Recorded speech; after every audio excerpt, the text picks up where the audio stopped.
آل محمد كما صليت على إبراهيم وعلى آل إبراهيم إنك حميد مجيد لا إله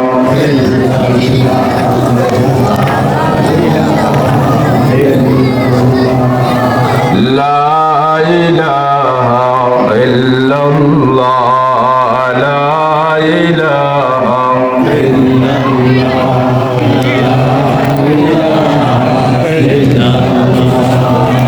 لا إله إلا الله لا إله إلا الله لا إله إلا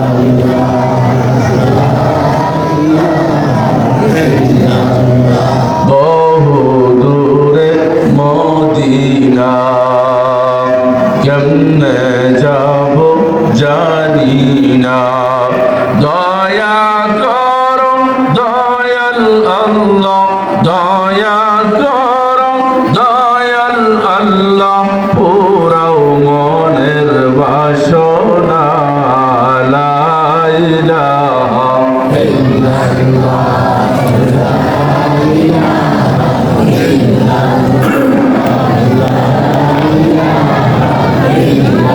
এই কালে মানবে যারা কাজে লাগবে মরণ বেলা এই কালে মর রৌশনীতে এই কালে মর রৌশনীতে কবর হবে উজালা লা ইলাহা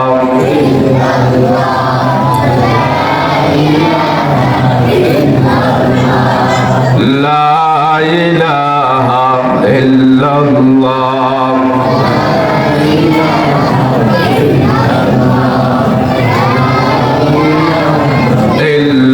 ইল্লাল্লাহ লা ইলাহা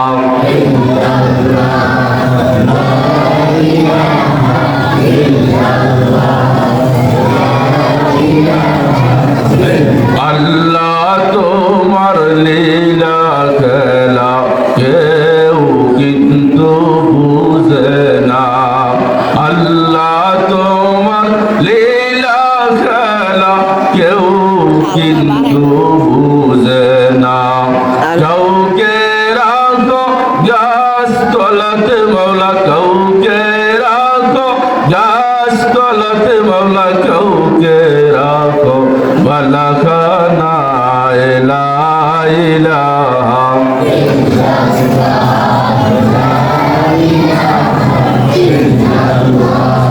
লা ইলাহা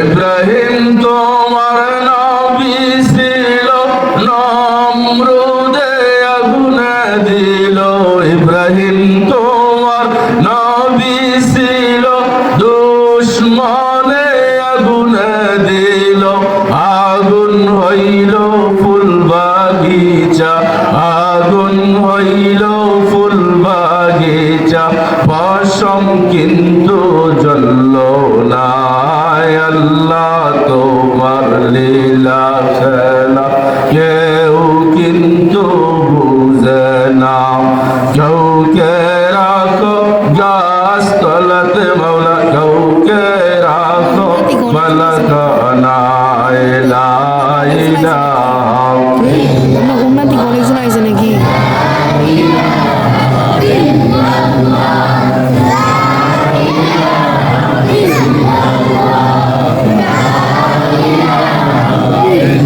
পাইলে নিরালায় নবী পাইলে নিরালায় পাইলে নিরালায় নবী পাইলে নিরালায় দুই কদমে চুমু খাবো দুই কদমে চুমু খাবো কদম ধুলি মাখবো গায়ে পাইলে নিরালায় নবী পাইলে নিরালায় লা ইলাহা ইল্লাল্লাহ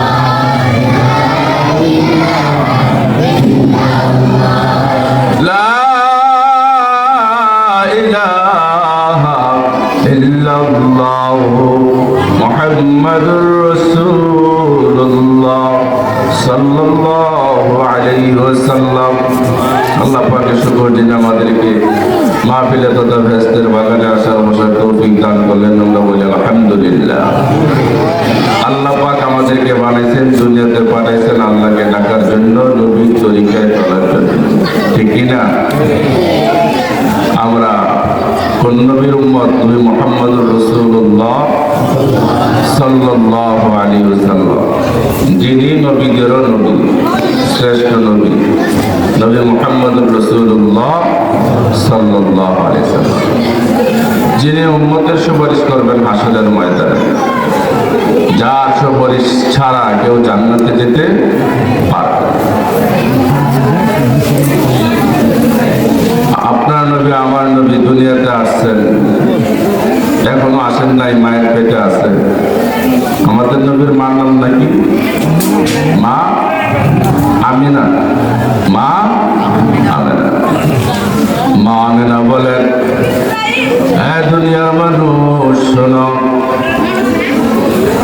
আমি মুহাম্মদকে যখন কবরে আমার পেটের মধ্যে ধারণ করছি, স্বপ্ন যুগে দেখলাম আকাশ থেকে একটা নূরের ফোয়ারা আমার কাছে আসছে।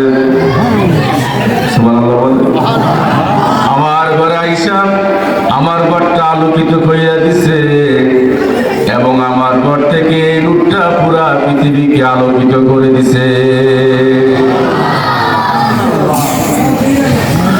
মা আমিনা বলেন, দুনিয়ার মানুষ শোনো, মহিলারা পেটে বাচ্চা নিলে কত কষ্ট পায়, খানা খাইতে পারে না, ভূমি ভূমি ভাব।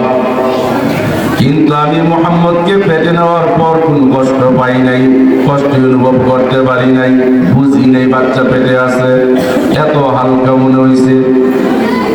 হ্যাঁ দুনিয়ার মানুষ, মুহাম্মদ যখন পেটে ছিল আমি স্বপ্নে দেখলাম, ভাই সব হিসাব দিছে বলি কেমন না রে, তাকবীর। সভাপতি সাহেবের আগমন, জনাব আলহাজ মঙ্গল মিয়া সাহেবের আগমন, মাহফিলের পক্ষ থেকে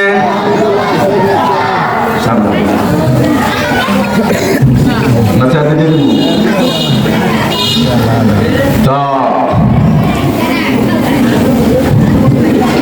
দুনিয়ার মানুষ,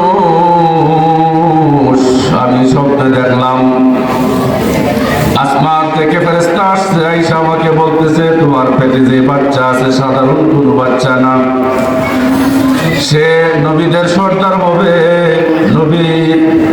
নবীদের নবী হবে, উম্মতের সর্দার হবে, নবী হবে।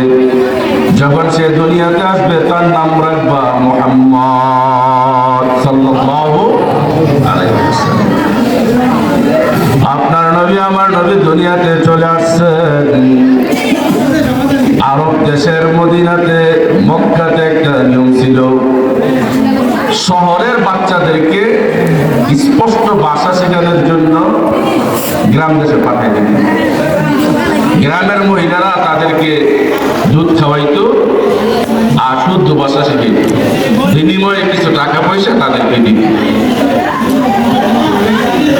দুনিয়াতে আসছেন, আর এই দিক দিয়ে গ্রাম থেকে একটা কাফেলা আসছে বাচ্চা নেওয়ার জন্য মক্কায়। মক্কা থেকে বাচ্চাগুলিকে গ্রামে নিয়ে যাবে, গ্রাম থেকে মহিলারা আসছে দলে দলে। ওই দলের মধ্যে মা হালিমাতুস সাদিয়া ছিলেন, রাসূলের দুধ মা। তিনি বলছেন যে আমি যে ঘোড়ার বা গাধার পিঠে সওয়ার হয়েছে, একবারে জীর্ণ শীর্ণ। তখনকার সময়ে দুর্ভিক্ষ চলছিল, বৃষ্টি হচ্ছিল না, মাঠে ময়দানে ঘাস নাই, খাইতে পারে না, না খাইতে খাইতে শুকাই গেছে। তো আমার যানবাহনটা একবারে দুর্বল ছিল। আমি যে কাফেলায় ছিলাম 15-20 জন, 30 জনের কাফেলা, আরো বেশি। দুর্বল হওয়ার কারণে আমি একবারে পিছিয়ে পড়েছি। আস্তে আস্তে মক্কার কাছে আসছি। আমি দূরে পড়ার কারণে আমার আমার সাথে লোকেরা সামনে চলে আসছে, সামনে আইসা ধনী ধনী লোকের বাচ্চাদেরকে নিয়ে গেছে, দুধ খাওয়াইবে, পালবে। আমি কোন বাচ্চা পেলাম না, শুধু একটা বাচ্চা আছে, 3 বাচ্চা, যার কোনো বাবা নাই। বাবা দুনিয়াতে ছিল, এখন দুনিয়াতে বাবা নাই। এতিম বইলা কেউ তাকে নেয় না, সবাই ধনী বাচ্চাদেরকে নেয়, কারণ টাকা পয়সাটা একটু বেশি পাইবে। এতিম বাচ্চারা পারলে কেনে নেয়। আমার কথা বুঝতেছেন আপনারা? একবারে সহিহ রিওয়ায়াত থেকে আমি আপনাদেরকে বলতেছি, বুখারী থেকে বলতেছি, বড় কিতাবের থেকে বলতেছি। কোন এদিক সেদিক করার কোনো সুযোগ নাই, যেগুলো একবার বাস্তব। আমরা তো নবীর উম্মত হয়েছে ঠিক হই, কিন্তু নবীর আমরা চিনি না, চিনার মতো চিনি না। যেভাবে মানার দরকার সেভাবে মানতে আমরা পারি।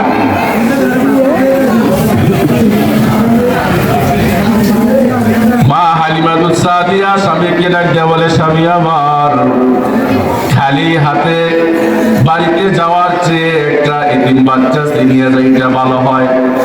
ঠিক আছে, নিতে পারো, খালি খালি কিনে বলো।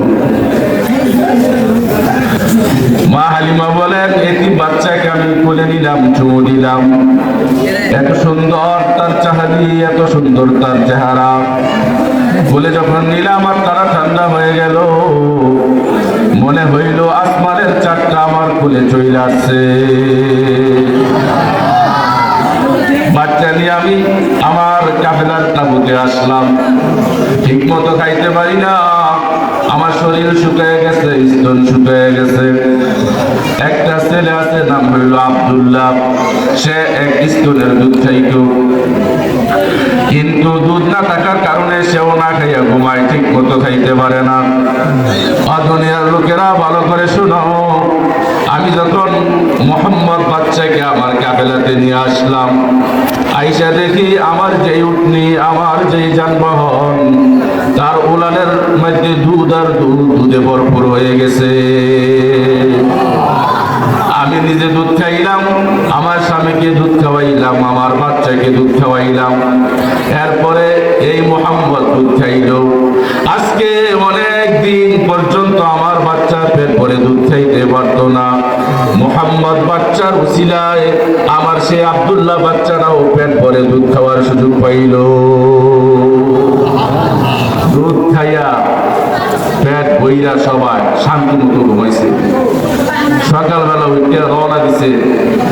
যেই উটনি একবারে দুর্বল ছিল, এখন সকালে উঠতে দেখে এটা এত সবল হইছে, এটার উপরে যখন চড়ছে সেটা রওনা দিছে। আগে তো আর এই গাড়ি বাড়ি ছিল না, উট ঘোড়া, উট দিয়া ঘোড়া দিয়ে চলতো। যে হালিমাতুস সাদিয়া যে যানবাহন দুর্বল ছিল, পিছনে ছিল, আজকে যাওয়ার সময় সবার আগে চলে গেছে। সবাইকে কি রে, ব্যাপার কি? এটা কি ওই হালিমা যে হালিমা গতকাল 2 দিন আগে আমাদের সাথে ছিল, সবার পিছনে ঘুরেছিল, এখন কি সবার আগে গেছে? ব্যাপারটা খানা খাইলো করতে, খানা পাইলো করতে।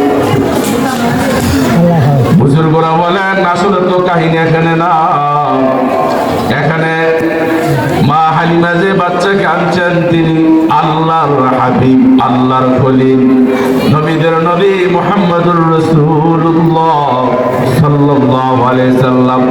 নবীর বরকতে উটনি তাজা হয়ে গেছে, নবীর বরকতে হালিমার স্বাস্থ্য ভালো হয়ে গেছে। বাড়িতে গেছে, বাড়িতে যাওয়ার পর বরকত আর বরকত। মা হালিমা কয়, দুনিয়ার মানুষ, এত বরকত আমি পাইছি, আমার মন সাক্ষী দিছে, এই সব বরকত হইল এই বাচ্চার বরকত। পালতে শুরু করলাম, লালন পালন করা শুরু করলাম। সকালবেলা আমার ছাগল উটনি ওই চকের মধ্যে নিয়ে যাইতো, ময়দানে নিয়ে যাইতো। তারপরে বিকাল বেলা পেট বইরা খাইয়া তারপরে বাড়িতে ফিরতো। এরকম মোটা ওলান নিয়ে স্তন নিয়ে ফিরতো। আর মানুষের ছাগলগুলি, বকরিগুলি ক্ষুধা পেট নিয়ে তারপরে বাড়িতে ফিরতো। তো অন্য রাখালের মহাজনরা বলতো, হালিমার রাখাল কই যায়? হালিমার রাখাল যেন গিয়া ঘাস খাওয়া হ্যাঁ গিয়া ছাগল আর তোমরা বেরো গাছ খাওয়াই, কিন্তু আমি কি হালিমার কেরামতি বুঝিনি কথাটা। কেন হইল কার মুজিজা কার বরকত? নবী মুহাম্মদুর রাসূলুল্লাহ সাল্লাল্লাহু আলাইহি সাল্লামের বরকত। বৃষ্টি নাই কিছু নাই, নবীর বরকতে নবীর এই উটনি যেখানে যাইতেন সেখানে আল্লাহ পাক পেট ভরে খাওয়াই দিতেন। কারণ এই উটনির দুধ আপনার নবী আমার নবী পান করবে। আল্লাহ পাক বলেন আমি আমার নবীকে নিজ নিজ কুদরতিভাবে লালন পালন করছি। নবী যেখানেই থাকতো আমার চোখের সামনে থাকতো। অনেক দিন হয়ে গেছে, কিছুদিন পরে আপনার নবী আমার নবী নবী মুহাম্মদুর রাসূলুল্লাহ মাকে ডাক দিয়ে কয়, মা আমার ভাই কোথায়, আব্দুল্লাহ কোথায়? কয় সে চকে যায় ছাগল চড়াইতে, কয় আমিও যাব। পরের দিন নবী মুহাম্মদ চকের মধ্যে গেছে, কিতাবে লেখা আছে ওই চকের মধ্যে যাওয়ার পর আব্দুল্লাহ একটু দূরে গেছে, দূরে গিয়া দেখে পরে ঠিক আছে কয় আব্দুল্লাহ একটু দূরে গেছে, তো দূরের দিকে তাকায় দেখে আপনার নবী আমার নবী মুহাম্মদ রাসূলুল্লাহ ছোট বাচ্চা, তো আসমান থেকে বড় একটা দেহ ফেরেশতা আসছে, মাথায় পাগড়ি, পরনে সাদা জুব্বা, আয়েশা নবীরে বসাইছে। অর্থাৎ তখন তো নবী না, তখন তো বাচ্চা, তারা জানে চিনে না, কেউ জানে না কে সে। তো বসাইছে, দেখে যে এই ফেরেশতা বুকের মধ্যে বুক ছিটতাছে, কাটতাছে, ফাটতাছে। ভয় পাওয়ার কথা না।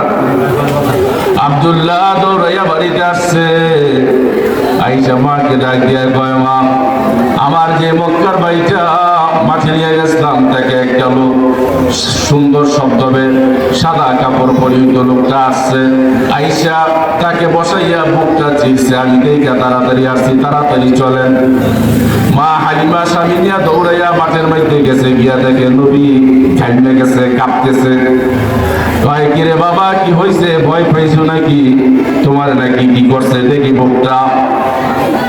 কি অপারেশন ছিল? দেখেছে যে এরকম বুক সেরকম ওই কোনো কাটা ছেড়ে কিচ্ছু নেই। সুবহানাল্লাহ কয় না? কয় কি বাবা কি করছে? কয় আমার আইসা বসাইছে, তারপর আমার বুকটা চিরছে, বুকটা চিরা তারপরে কি যেন বার কইরা তারপরে পানির মধ্যে ধুইছে। কিতাবে লেখা আছে এটা হলো আবে জমজমের পানি, পবিত্র পানি। সেই জান্নাতি পানি দিয়া রাসূলের কলিজা এইগুলি সব ধুইয়া আবার ভিতরে ঢুকাই অপারেশন কইরা দিছে। আল্লাহর খোদাই অপারেশন। তাফসীর কারকগণ লেখছে এই জন্য অপারেশন করছে, উনি নবী হবেন, নবী মুহাম্মদুর রাসূলুল্লাহ সাল্লাল্লাহু আলাইহি সাল্লাম। মানুষ বড় হইলে খেলতে মন চায়, নফসের কারণে পরে কত কিছু করে, নবীর ভিতরের জন্য কিছু আসতে না পারে, নবীর জন্য পাক পবিত্র থাকে, এই জন্য ছোট কাল থেকেই ভিতরে থেকে সব সাফ সুতরা করে দিছে। গাইব অপারেশন কেডা? গাইব অপারেশন। এই অবস্থা দেখার পরে মা হালিমা কয়, না তারা বেশি দিন লাভন দিত না। একদিন পর পর এক ঘটনা ঘটে, আশ্চর্য ঘটনা, না জানি আবার কি হয়। দুনিয়া গেছে মা আমিনার কাছে, নেয় আর ভাবে তাকে যদি সাইডে দেয় এই বরকত গুলো তো দেবে। তো গিয়া আবার মা আমিনারে কয়, তুমি যদি আর কিছুদিন আমার দেও বাচ্চাদের খাওয়াতাম, তো আমি খুশি হয়ে গেলাম। তো আবার দিছে, দেওয়ার পরে আবার আগের মতো ঘটনা, গাইব অপারেশন। এবারে কেন হয়ে গেছে, আর আনে নাই ধরে, না দিলে আবার কি হয়। কারণ এইরকম ঘটনা তো গ্রামে দেখা যায় না। আসমান থেকে ফেরেশতা আসছে, আইসা বুক চিরছে, ধুইছে, পরিষ্কার করছে, আবার মিলাই দিছে, কোনো অপারেশনের কোনো চিহ্ন নেই। সুবহানাল্লাহ। কার কাজ? আল্লাহর রাসূলের মুজিজা। আল্লাহর রাসূলের জীবন কাহিনী বলা শুরু করলে রাত্র শেষ হয়ে যাবে, কিন্তু জীবন কাহিনী শেষ হবে না। আমি আপনাদেরকে মেন মেন জিনিসগুলো খুলে বলছি, আপনার নবী আমার নবী সত্যবাদী ছিলেন, আল আমিন ছিলেন। তখনকার সময়ে এই মক্কাতে দেবদেবীর পূজা হইত, শিরক বেদাত চলত। আপনার নবী আমার নবী এইগুলাতে চাইতেন না, তিনি খালি ভাবতেন আমার রবকে। তিনি মানুষের সাথে সত্য কথা বলতেন, মানুষের আমানত রক্ষা করতেন। এই জন্য মক্কার কাফেররা মিল্লা নাম দিছে আলামিন। আলামিন নাম দিছে কাফেররা। কেন দিছে? কাফেররা কয় তিনি শুধু আলামিন না, তিনি সাদেক, তিনি উত্তম বন্ধু। তিনি একটা হিলফুল ফুজুল সংগঠন করছেন, উদ্দেশ্য হইল মানুষকে সহযোগিতা করা, সাহায্য করা। আপনারা যারা হজ করতে গেছেন, জানবো সভাপতি মঙ্গলবার, আপনার ভাই ভাই বড় ভাই। তো এই যে কাবাগরটা, কাবাগরের মাসে একটা পাথর আছে না, হজরে আসওয়াদ,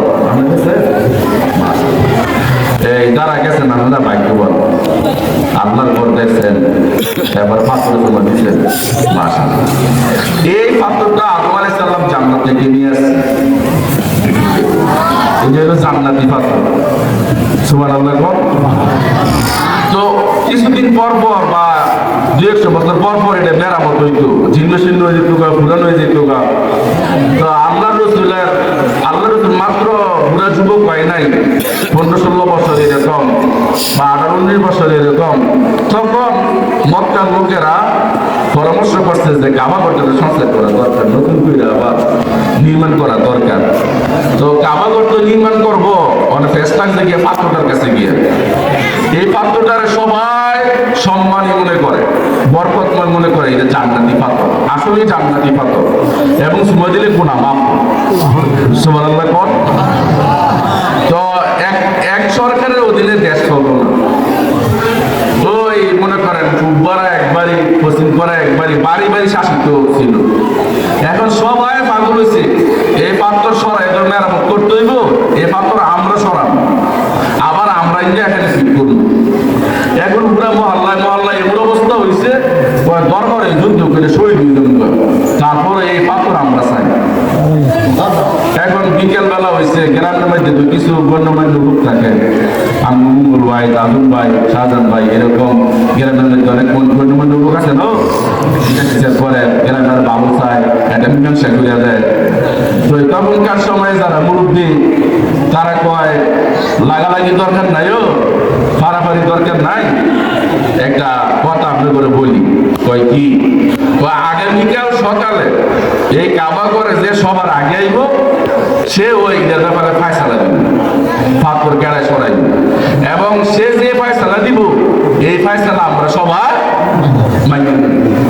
সবাই ভাই ঠিক আছে, ঠিক আছে, এর যে উত্তম কথা হইতে পারে না। এটা বেলেগছে, রাত্র গেছে, রাত্রে অনেকে ভাবছে আমি সকালে যাবো, আমি গিয়া ফায়সালা দেব, কিন্তু আল্লাহর ফায়সালা, আল্লাহর কুদরত। সকালবেলা যখন সবাই কাবা ঘরে গেছে, কাবা ঘরে গিয়া দেখে সবার আগে যিনি উপস্থিত, তার নাম মুহাম্মদুর রাসূলুল্লাহ সাল্লাল্লাহু আলাইহি সাল্লাম। আল্লাহু আকবার বলেন, জোরে বলেন আল্লাহু আকবার। সবাই কয় আমরা ওনার কথায় রাজি, উনি আমাদের আল আমিন, উনি আমাদের সাদেক, উনি আমাদের বন্ধু। উনার মতো লোক হয় না, যদিও যুবক, বয়স কম, কিন্তু উনার মতো উত্তম চরিত্রের লোক মক্কাতে নাই।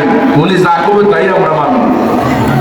উনি কয়েকটা কাজ করো, তোমরা গোত্রে গোত্রে যারা যারা আসো, সবার গোত্র থেকে একজন করে নেতা সামনে আসো। সবাই আইসো না, সবাই এলো কেন, জায়গা হইতো না। আপনারা সবাই যে ফ্যান্ডেলাইয়া বল ফ্যান্ডেলা লাগিয়ে হইতো না, জায়গা হইতো কালে কিনা আমরা রাখতে বই না, কোন সময় বলে সবাই উঠবে বল উঠবে, বইলে পরে ভাগ্য বললো আর বসে বলে দিত না। তো সবাই তখন যেত না, একজন একজন নেতাই। তো 8-10টা গোত্র আছে, 8-10 জন নেতা আছে। আল্লাহ রসুল নিজের চাদরটা এইভাবে বিছাইয়া দিচ্ছেন, বিছাইয়া আল্লাহ রসুল মুহাম্মদুর রাসূলুল্লাহ সাল্লাল্লাহু আলাইহি ওয়াসাল্লাম, তখন নবী নাই, যুবক মানুষ কেউ জানে না, ওই পাথরটা নিজ হাতে এখানে নিলেন, চাদর উপরে রাখলেন। এরপরে নেতাদেরকে বললেন তোমরা সবাই চতুর্দিকটা এই চাদর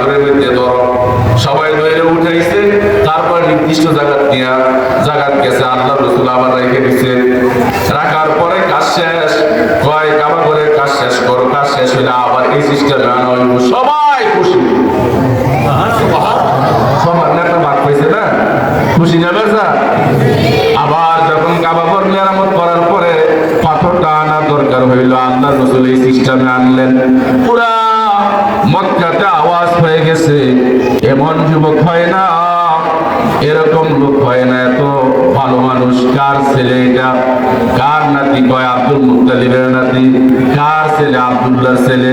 কয় এতিম ছেলে, কিন্তু কোন মাদ্রাসা যায় নাই, কোন মসজিদে যায় নাই, কোন উস্তাদের কাছে যায় নাই, কিন্তু তার কথাবার্তা, তার চাল চলন, তার ব্যবহার, এরকম ব্যবহারের লোক মক্কার জমিনে আসে নাই।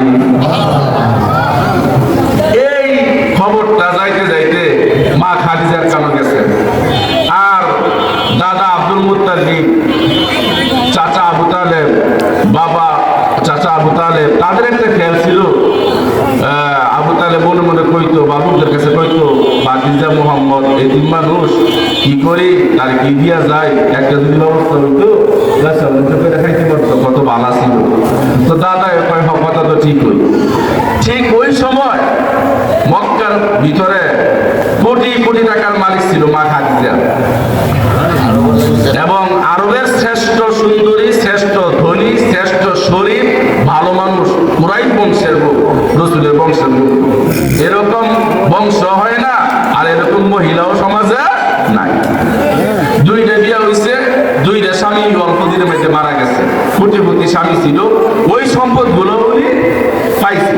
এতে করে ওনার সম্পদ কমছে না বাড়ছে?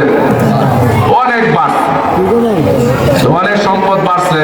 দুইটা বিয়ে হওয়ার পরে উনি ইচ্ছা করছে আমি আর বিয়ে সাথে বইতাম না। মানুষ কত বিয়া পড়ে, একটা বিয়ে হওয়ার হয়তো আমি মা মহিলারা নিত করে লাই না, বিয়া জীবনে একটা হই। তো মুরব্বীরা বুঝাইয়া মা খাদিজা রাখবে না, এই সম্পদ, এই বাচ্চা কেন দেখবো, তুমি আরেকটা বিয়ে বসো। আরেকটা বিয়ে বসতে পরে আল্লাহ হুকুম এই স্বামীরাও মারা গেছে। দুইটা স্বামী মারা যাওয়ার পরে পাক্কা নিয়ত, আর কোনো বিয়ে দিয়া কথা কোন, আর কোনো বিয়ে দিয়া বইতো না, এটা হইল নিয়ত। তো এই আল আমিন সাদেক নবী মুহাম্মদ রাসূলুল্লাহ সাল্লাল্লাহু আলাইহি ওয়াসাল্লামের কথা শুনছে যে আরবে একটা ছেলে আছে, যে ছেলেটা অনন্য, ওনার কথাবার্তা, চাল চলন, ব্যবহার অন্যরকম। মা খাদিজা কয় তার তো আমার দরকার। খবর দিছে, আলামিনকে খবর দাও। খবর দিছে, আসছে। মা খাদিজা কয় আমার তো অনেক ব্যবসা বাণিজ্য, সিরিয়াতে অনেক মালসামানা পাঠাই, ইয়ামানে পাঠাই, পার্শ্ব পাঠাই, আমার লোক, ভালো বিশ্বস্ত লোক দরকার।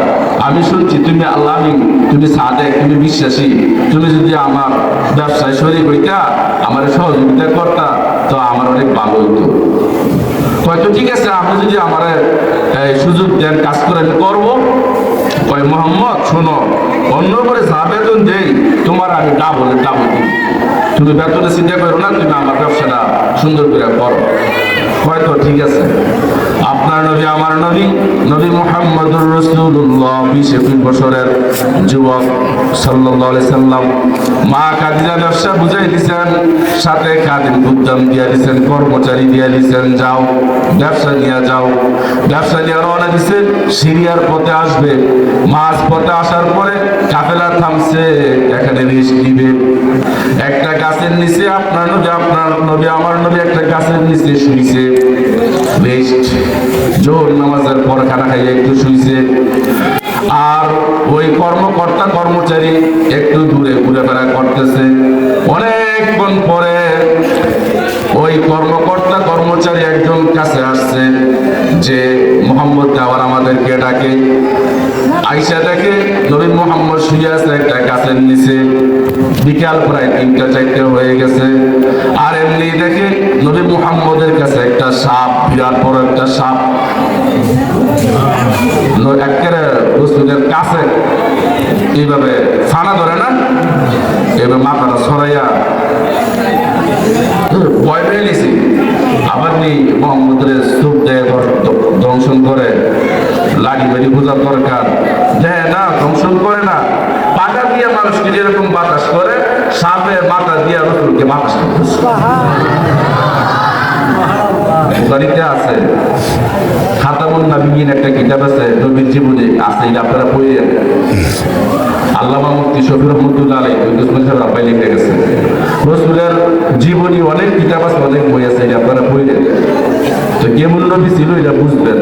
আপনারা তো খালি ওয়াজে শুনেন, নিজে পড়লে আরো মজা পাইবেন। আশ্চর্য হয়ে গেল, কেমন মানুষ নিয়ে ব্যবসায় রওনা দিলাম, সাপে তারে বাতাস করে। এমনি দেখে সূর্যটা পশ্চিম দিকে ঢলছে, আর গাছটা তো তারা উপরে আছে, কিন্তু রাসূলের শরীরের মধ্যে ওই রুদ্র লাগবে, সেই জন্য গাছের ডালাটা নুইতে নুইতে একবারে নুয়ে গেছে। সূর্য নিচের দিকে নামে, গাছের ডালাও নিচের দিকে নামে। বুঝছেন না? আশ্চর্য হয়ে গেছে, মনে মনে ভক্ত হয়ে গেছে, কেমন মানুষকে রওনা দিছি। সাপে বাতাস করে, গাছের ডালা তারে ছায়া দেয়। রওনা দিছে। পরের দিন সূর্য মাথার উপরে, সবার মাথার উপরে সূর্যের তাপ, সূর্যের আলো সহ্য করতে পারে না, কিন্তু মুহাম্মদের মাথার উপরে মেঘমালা ছায়া দেয়। এমন নবী পাইলাম, বুঝলাম না, নবীর আদর্শ জানলাম না, নবীর কথা মতো চললাম না, নবীর আদর্শে আদর্শিত হইতে পারলাম না। অথচ এই নবী নবীদেরও নবী, শ্রেষ্ঠ নবী। এই নবীর পরে কোনো নবী নাই, এই নবীর পর আর কোনো নবী আসবে না। নবীর মুজিজা, নবীর আশ্চর্য জিনিস কিতাব পড়ে, এরকম মোটা মোটা কিতাব আছে।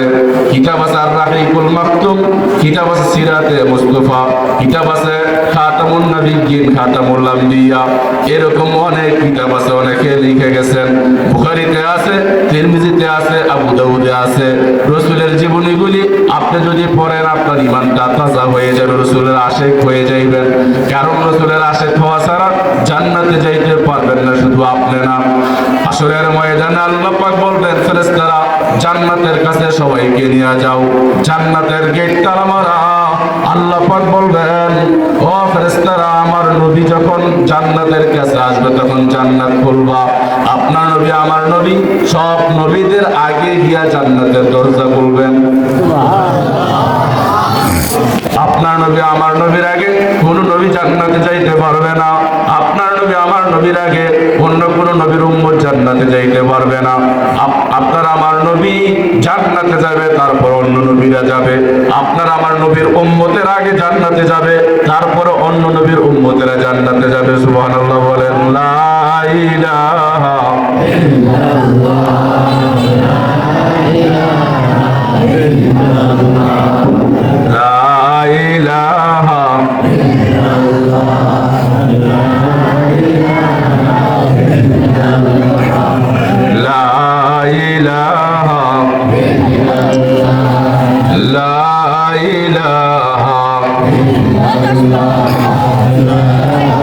চলা চলা চলা মুমিন, চলা নবীর সন্ধানে, নবী বিরেকে তরবে ফুলসিরাত মিজানে, নবী বিরেকে তরবে ফুলসিরাত মিজানে। বলো চলো চলো চলো মুমিন, চলা নবীর সন্ধানে, নবী বিরেকে তরবে ফুলসিরাত মিজানে।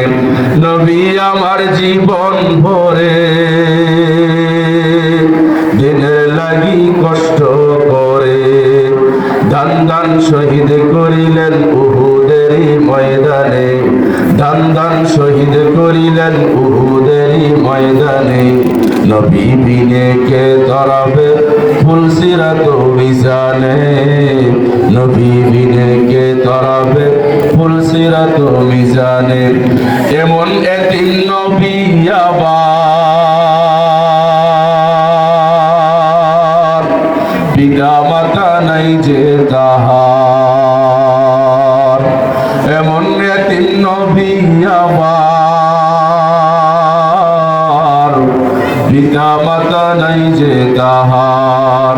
তারপরও কত মারা মারলো তাকে দুশ্মনে নবী বিনে কে তরাবে ফুলসিরাত মিশানে চলা চলা চলা মুমিন চলা নবীর সন্ধানে নবী বিনে কে তরাবে ফুলসিরাত মিশানে নবী বিনে কে তরাবে ফুলসিরাত মিশানে নবীর মায়া নাই কি তোমার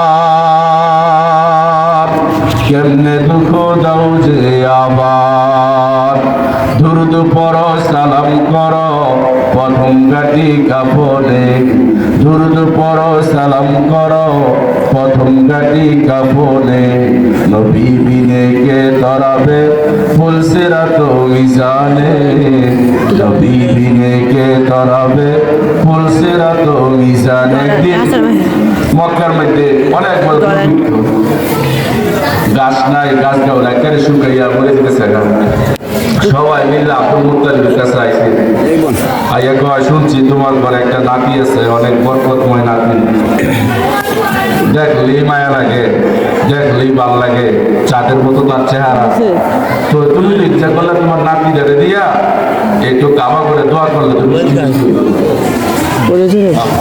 কথাটা তো ঠিকই বুঝছি আব্দুল মুত্তালিব নবী মুহাম্মদ সাল্লাল্লাহু আলাইহি সাল্লামকে নিয়ে ছোট বাচ্চা কাবা ঘরের কাছে চলে গেছেন কাবা ঘরের কাছে গিয়ে কয় আল্লাহ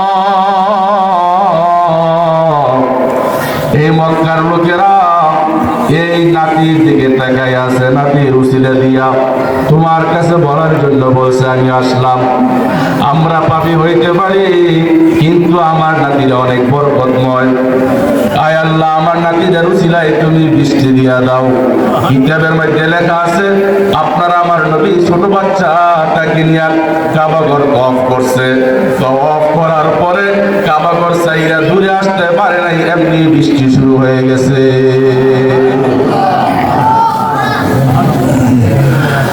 আল্লাহ পাক বলেন হাবিব আমার আপনাকে আমি সৃষ্টি করেছি আপনি আমার বন্ধু আপনি আমার হাবিব ফাইন্নাকা বিআয়ুনিনা আপনাকে আমি আমার চোখে চোখে রাখি যদিও আপনি দুনিয়াতে আছেন আমি আসমানে আছি কিন্তু আপনাকে আমি হারাই না আপনাকে আমি চোখের আড়ালে দেই না ফাইন্নাকা বিআয়ুনিনা কোরআনের আয়াত আমি আপনাকে 24 ঘন্টা আমার চোখের সামনে আপনাকে আমি রাখি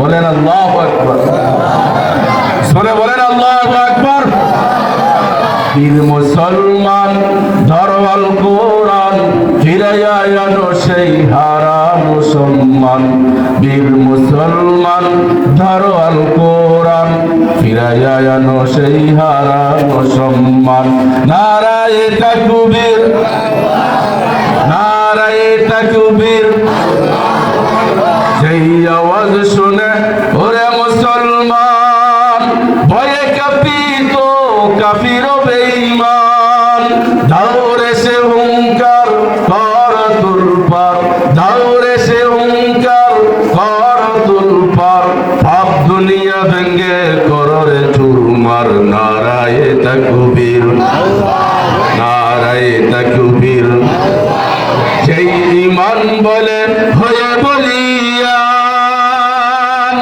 শাসন করেছিলি দুনিয়া জাহান সত্যে সে তলোয়ার নাওরে তুলে আবার সত্যে সে তলোয়ার নাওরে তুলে আবার পাপ দুনিয়া ভেঙ্গে কররে চুরমার নারায়ে তাকবীর নারায়ে তাকবীর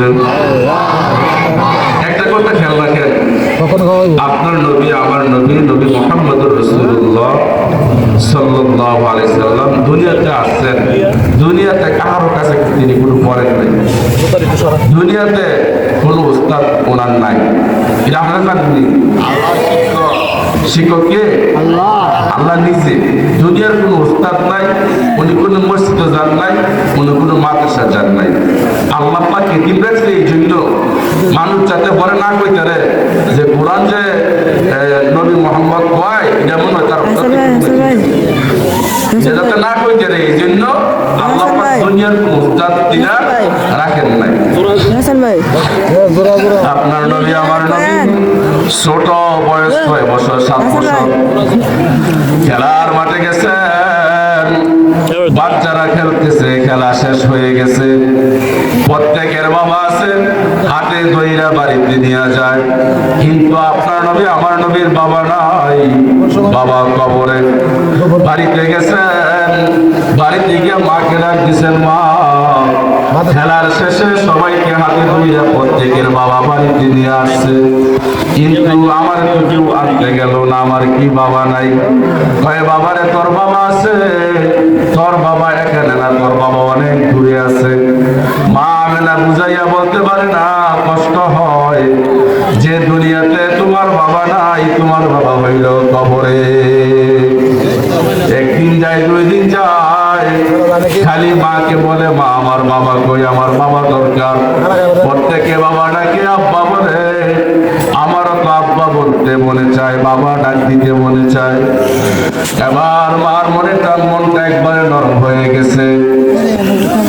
দাদা আব্দুল মুত্তালিবকে কাছে গিয়ে বললো, আপনার নাতি তো বাবা দেখতে চায়, বাবা চাই, বাবা করছে দেব।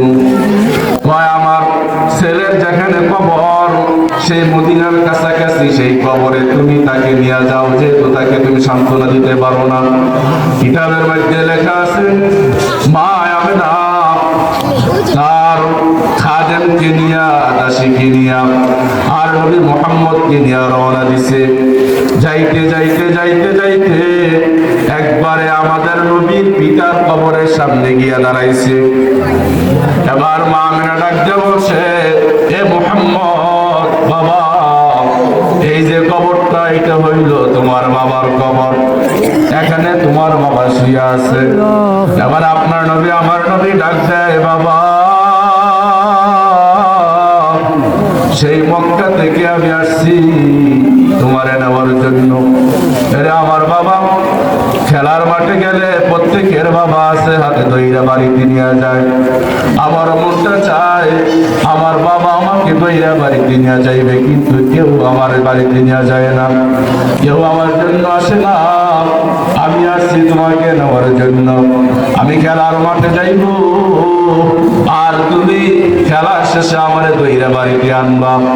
আর তার আব্বা আব্বা বলে যেটা ঠান্ডা করে আমার মনে চাই তোমাকে আব্বা বলতে, আমি তোমার আব্বা বলে ডাকবো। ও আমার আব্বা, আমি তো মুহাম্মদ চলে আসছি, তুমি কেন উঠো না? ছোট বাচ্চা বুঝে না, কবরের উপরে হাত দিয়া বারবার ডাকে, ও আমার বাবা ওঠো, ও আমার বাবা ওঠো। বেটার চোখের পানি চলে আসছে, ডাক দিয়া বলে, মুহাম্মদ তোমার বাবাই কবর আছে। কবর এমন একটা জগৎ, যেই জগতে একবার চলে গেলে দ্বিতীয়বার কেউ ফিরে আসে না। নবী মুহাম্মদ আমি এগুলো বুঝি না, আমার বাবা দরকার, আমার বাবা ঘুমাইছে, আমার বাবা এখানে আছে, আমি আমার বাবাকে দিতে আসছি, আমার বাবা দরকার। বাবা ওঠো, বাবা ওঠো, অনেক দূর থেকে কষ্ট করে তোমাকে নেওয়ার জন্য আসছি, কিন্তু বাবা ওঠে না। মা তারে বুঝাইতে পারে না, চোখ দিয়া পানি চলে আসছে, ডাক দেয়া ডাক দিয়া বলে, বাবা তোমার বাবার কোনদিন কবর থেকে উঠবে না, চলো আমরা চলে যাই। হয় না মা, আমি যাব না, আমার বাবাকে তুইলে দিবা, আমার বাবাকে সাথে নিয়া তারপরে আমি মক্কায় যাব। আল্লাহর রসুলকে মা আমেনা সান্ত্বনা দিতে পারে না। আল্লাহর রসুলের মনে অনেক কষ্ট, দুঃখ, আমার বাবা কেন উঠবে না। মা আমেনা তাকে সান্ত্বনা দিয়া তাকে ঠান্ডা করতে পারে না।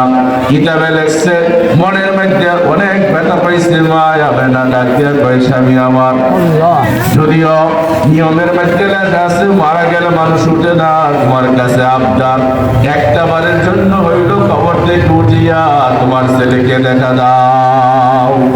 আমি আর তোমার ছেলেকে বুঝাইতে পারি না, ওঠো কবর থেকে, ওঠো তাড়াতাড়ি ওঠো। উঠে না, কবর থেকে উঠে না, কারণ কবর থেকে কেউ জাগে না। এটা দুনিয়ার নিয়ম, আল্লাহ পাকের ফয়সালা। নবী মুহাম্মদুর রাসূলুল্লাহ কাঁদতেছেন, চোখের পানি জড়াইতেছেন, ডাকছেন, বাবা উঠো,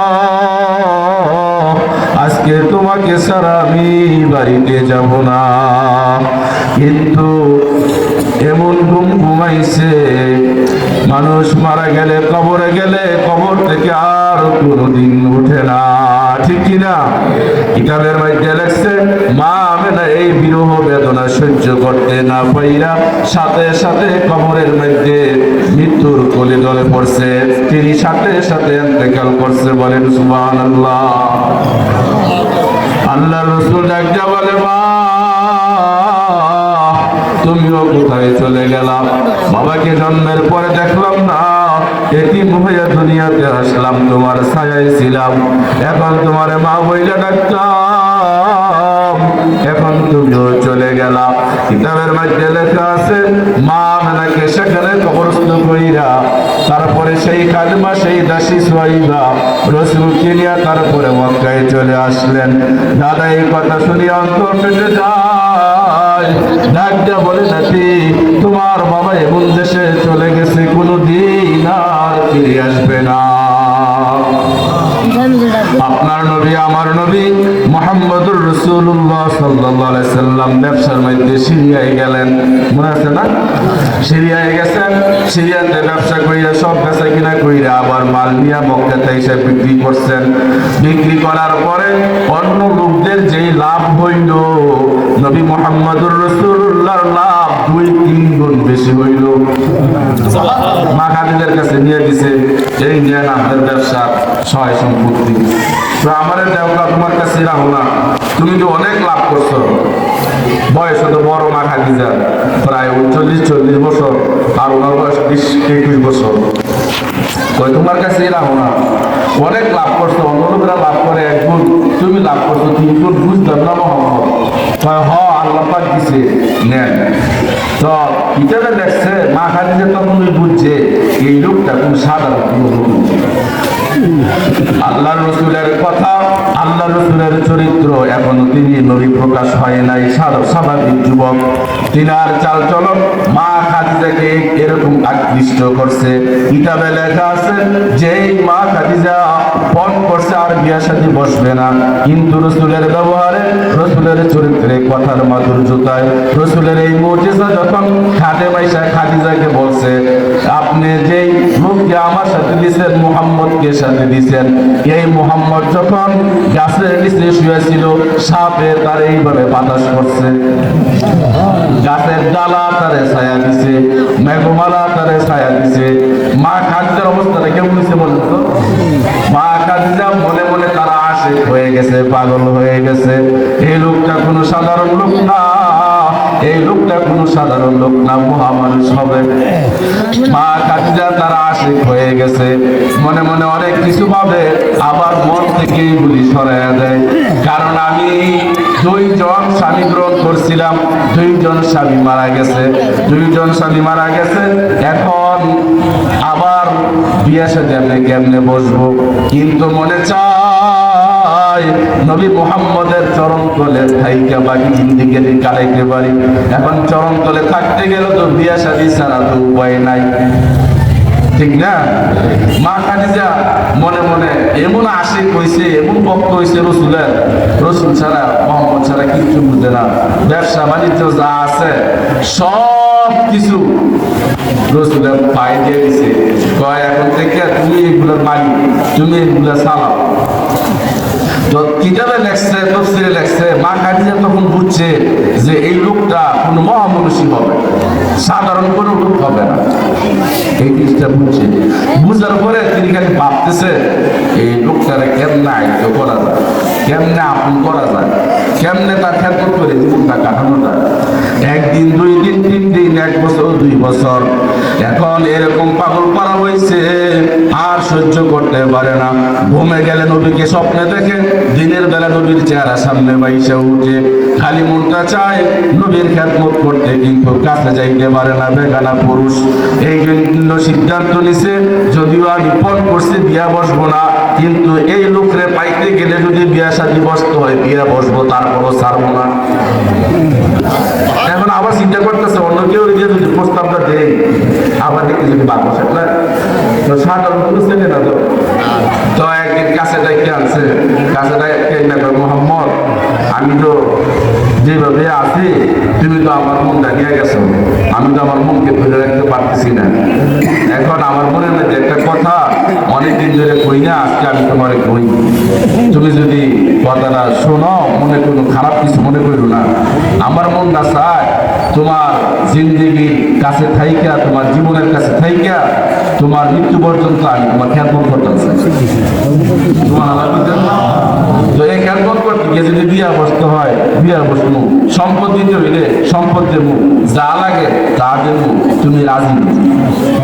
আপনার নবী আমার নবী, নবী মুহাম্মদুর রাসূলুল্লাহ মা খাদিজাকে বলছেন, আপনি আমার মহাজন, আমি একজন কর্মচারী, তারপর অসুবিধা নাই, আপনি আপনার মনের কথাটা বলছেন।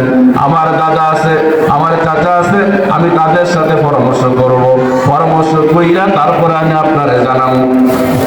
তো তাদের কাছে গেছে, চাচার কাছে গেছে, গিয়া পরামর্শ করছে। তারা কয়, ভাতিজা, এই খাদিজা হইল মক্কার সবচেয়ে ধনাত্ম, এবং এই খাদিজা হইল সবচেয়ে ধনী, সুন্দরী, রূপসী, ভদ্র, তার মতো মহিলা হয় না, কোটিপতি। তুমি এতিম মানুষ, আমরা চিন্তা করছিলাম তোমার কি দিয়া যাবো। সে যেহেতু নিজে প্রস্তাব দিছে, এটা তো একটা খুশ খবর। এর চেয়ে ভালো কথা ভালো হয়ে আইসো।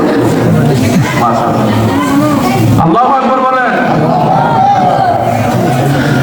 এর চেয়ে তো সুন্দর কথা হইতে পারে না। দিন ঠিক করো, দিন কাল ঠিক করছে, ঠিক কইয়া রসুলের মুরব্বীরা নিজে বিয়া সাথে থাইকিয়া তারপরে মা খাদিজার সাথে আল্লাহ রসুলের বিয়া পড়ে গেছে। আল্লাহ রসুলের বয়স 21 বা 24-25, আর মা খাদিজার বয়স 40 কি 41। বিয়া শাদীর সংসার চলছে, চলতে চলতে চলতে চলতে আল্লাহ রসুলের বয়স 40 বছর হয়ে গেছে।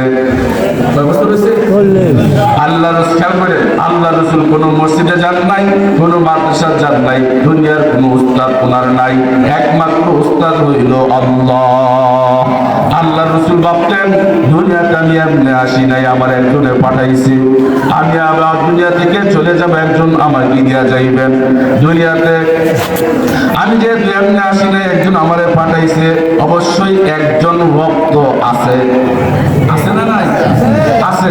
সেই রবকে কে আমার সৃষ্টি করতে, কে আমারে বানাইলো? মনের মধ্যে প্রশ্ন, মনের মধ্যে চিন্তা, খালি চিন্তা করেন। এই চিন্তার অবস্থা মা খাদিজা দেখে কয়, আপনার ব্যবসা বাণিজ্য করার দরকার নাই, আপনি খালি আল্লাহরে নিয়েই থাকেন, আমার এই সম্পদ আপনার জন্য ব্যয় হবে, কোনো অসুবিধা নাই। আল্লাহর রাসূল চিন্তা মুরাকাবা করার জন্য, আল্লাহকে পাওয়ার জন্য সেই গায়ে হেরায় চলে গেছেন, পাহাড়ের চূড়ায় একবারে, বুঝলেন না? সেখানে যাইতেন, সেখানে গিয়ে 2 দিন 3 দিন সেখানে থাকতেন, 2 দিন 3 দিন মুরাকাবা করতেন, মুরাকাবা কইরা তারপরে আসতেন। মা খাদিজা নিজ হাতে পাকাইয়া তারপরে খানা সেখানে রসুলের জন্য নিয়ে যাইতেন, রসুল খাইতেন, 2 দিন 3 দিন থাকতেন, তারপরে তিনি আবার আসতেন। এইভাবে করতে করতে যখন 40 বছর হয়ে গেল, জিব্রাইল মাঝে মাঝে ওই পাহাড়ের পথে যাওয়ার পথে ডাক দিত, ইয়া মুহাম্মদ, তাকাই দেখতো কেমন নাই, আবার ডাক দিত, ইয়া মুহাম্মদ, আবার তাকাইতো। একদিন দেখে আকাশের মধ্যে বিশাল একটা দেহ দেখা যায়, তার নাম হইল জিব্রাইল। তিনি জানেন না এটা জিব্রাইল নাকি, অনেক বড় দেহ। এরপরে উনি ভাবতেছেন, হেরা গুহায় মুরাকাবা করতেছেন, করতে করতে করতে করতে একদিন জিব্রাইল চলে আসছে। আসার পরে কিতাবে লেখছে, জিব্রাইলের পাওটা ছিল জমিনের মধ্যে, মাথাটা ছিল আসমানে, দেহটা ছিল পুরাটা আকাশ ভর্তি। সুবহানাল্লাহ কয় না? আপনার কাছে কেমন লাগবো? পশু পাখি নাই, গাছপালা নাই, মানুষ নাই, কারো নাই, নীরব নির্জন একটা পাহাড়ের মধ্যে একলা মানুষ, এমন চেহারাটা কাছে কথা